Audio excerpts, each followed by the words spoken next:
barnaamijka isxilqaan ayaa qayb ka ah horumarada waaweyn ee dowladda Soomaaliya ku tallaabsanayso waxaana muuqanaya guulaha ay gaadhay dowladda Soomaaliya uu ka mid yahay dalkaaga isxilqaan ku dhiso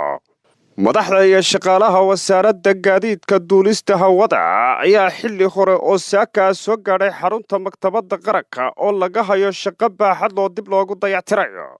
mas'uuliyiinta iyo shaqaalaha wasaaradda gaadiidka duulista hawada Soomaaliya oo isku duuban ayaa saf dheer u galay ciidda dhismaha iyagoo saaraya dabaqa saddexaad oo laga hayo shaqo dhismaha ay ka muuqato wadaniyadaba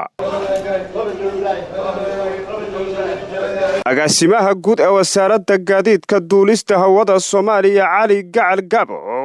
ayaa si weyn carabka ugu adkeeyay in lixdii wareega hore ee laga soo gudbay la soo qabtay shaqo wax ku ool ah marka loo eego bilowgii hore iyo halka ay maanta marinayaan shaqadan isxilqaan isagoo sidoo kalena sheegay inay ka wasaarad ahaan ay si niyada uga soo qayb galaan oo laha isxilqaan dalkaaga ku dhiso wareegii koowaad markaan bilaabayna tiyaatarka iyo maktabadda iyo madxafka markaan bilaabaynay sidii uu u yeelo pictureska meeshaas yeelay qofkii arkaaw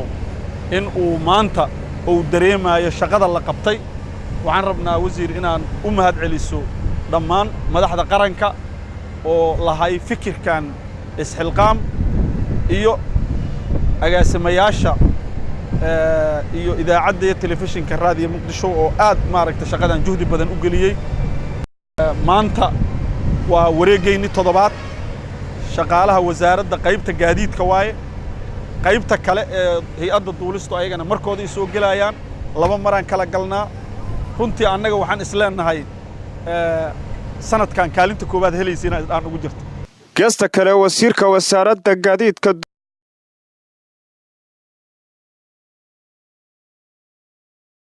in haddii la isu tashado wax weyn la qaban karo dalkuna uu ku tallaabsan karo horumar weyn haddii la isku tashado wax badan la qaban karo innaga wasaarad ahaan qaybta gaadiidka hadda way joogaan qaybta duulista rayidkana way ka soo qayb galayaan haddii ilaahay ka raali noqdo mar kastana diyaar ayaanahay runtii waana ku faraxsannahay isbeddelkana maalinta ka dambaysa waan aragnaa billahi tawfiiq cabdirasaaq xaaji saleebaan warbaahinta qaranka magaalada Muqdisho